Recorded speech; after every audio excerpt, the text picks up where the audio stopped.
Hey guys, welcome to the Mr. Maple Show. Today we're going to be talking about the beauty of bark and why you should think about bark when you're selecting a Japanese maple. We're going to go through top 5 winter interest, beauty of bark, trees for unique bark for that winter garden. You're going to love it, guys.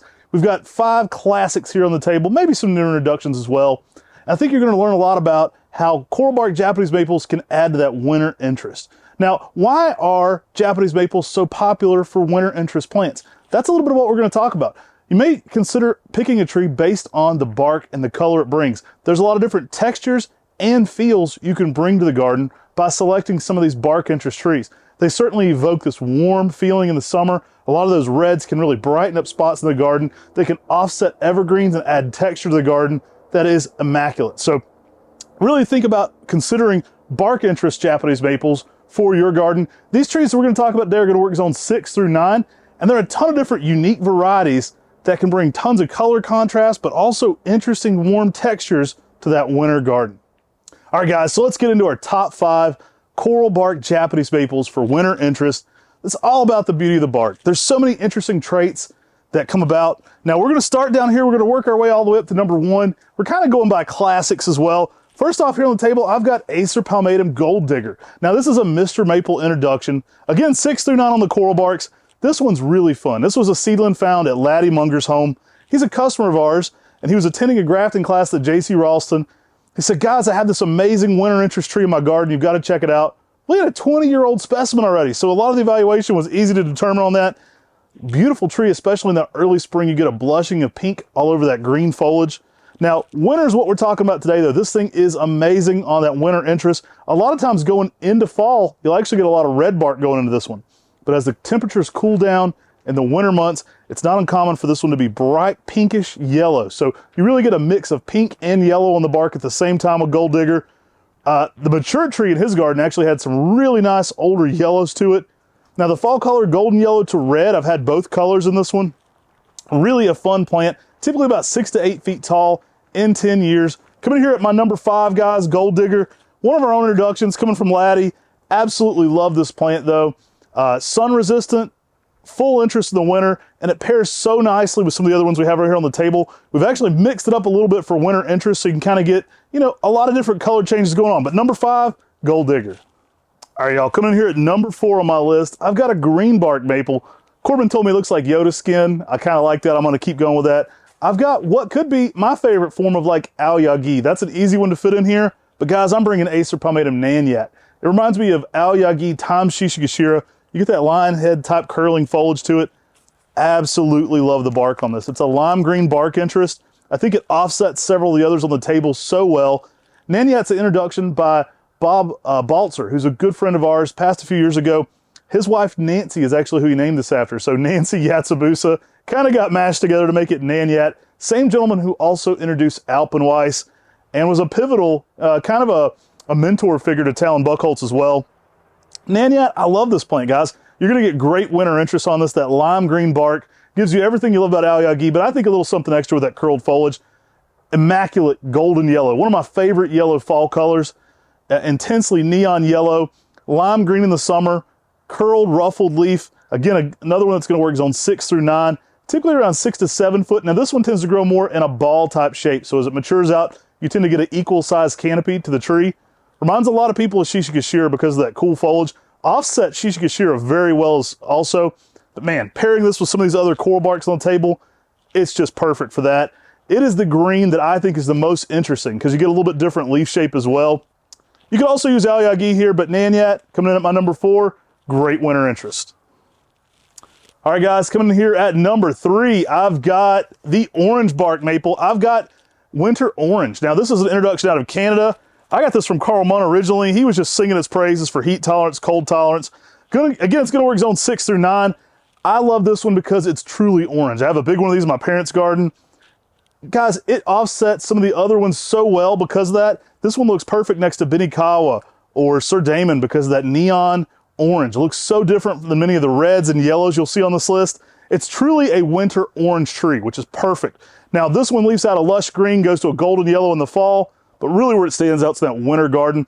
I like to plant this with a backdrop of conifers, maybe even something like an ilex, where you have a backdrop for it. It's going to provide an evergreen, a darker green background. Also, put this near a shed is a great way to plant it because you can have that shed, especially if it's a bold colored shed or home, it's really going to show up well against that. I've seen these planted against blue backgrounds, and man, you cannot get over the color contrast of this thing showing out in the winter months. I've seen people even build displays for their coral bark maples, so they have that darker interest behind it.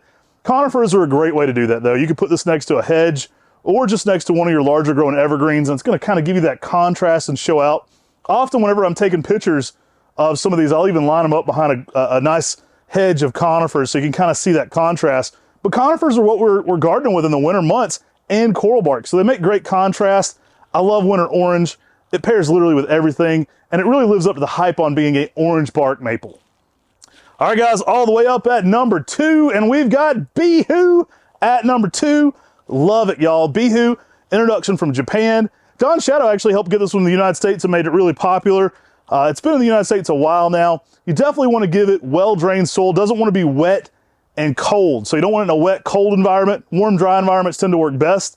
In fact, it tends to be a favorite amongst people in warm, dry environments for that winter interest. It's probably the brightest yellow bark of any. Bihu is completely distinguishable from the other coral bark types because of that intense yellow. Now, one of my favorite ones is at the Riverbank Zoo and Gardens. We went down and did a podcast with Andy Cabe earlier this year. You'll have to check that out.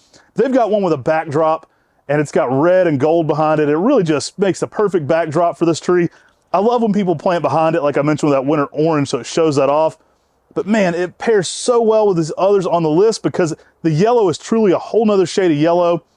Golden yellows in the fall as well, which are pretty cool. You know, I love to look at these trees in the fall because the bark is matching that winter interest. Bihu, though, has to come in at number 2, one of the most popular. Make sure you don't keep it in a wet spot, but I think you're going to love this one. Absolutely showstopper for bark beauty, Bihu. All right, we're all the way up to our number 1 spot, and of course I had to use the classic Sanguk Kaku. This one's the most common of the coral barks. The name means coral towers, an older tree from Japan. Absolutely love this one for its winter interest, guys. We keep it frequently here on MrMaple.com. Again, zone 6 through 9 on this beauty. Some of the best red barks in the entire maple world. I love this one. It's common for good reason. They're very good in sandy soils as well. Bihu, actually most of these coral barks do pretty good in a good bit of sun, as long as they have good dry soil media. They don't want to be in boggy or wet feet, but Sanguk Kaku is one that's noted as doing really well, even in sandy locations. Very heat tolerant, typically over a foot of growth a year. Sanguk Kaku tends to reach 15 foot in 10 years, so good grower there. Golden yellow in the fall splashed with some red infusion in that, which is beautiful. But guys, the winter is really where this one steals the show. Sanguk Kaku, great coral bark interest for the winter.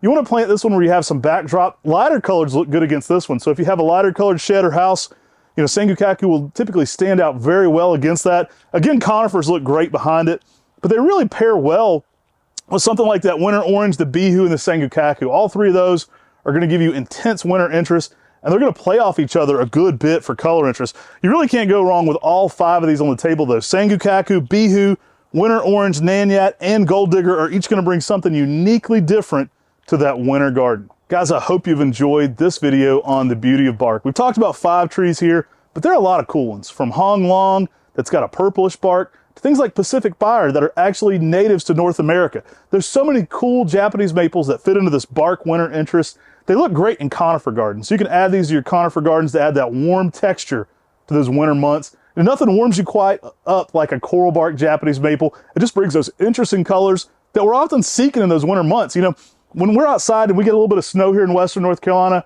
the coral barks, they really draw you in. That's the peak of color going on. Really draws the eye, and it becomes even more of a focal point when everything else is kind of muted out in the garden. It's that one little spark of color that really adds hope and really just brings the garden something for seasonal interest. So think about these, especially for your conifer gardens, to kind of evoke some different color patterns. Really beautiful trees.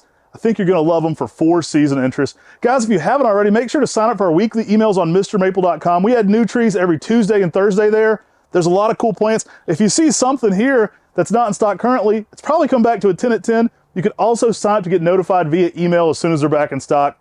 And if we've made it this far in the video, I feel like you've liked it already, right? You might have liked it. So definitely like and subscribe to the Mr. Maple Show. We appreciate you tuning in. Take care, God bless, and have a great day.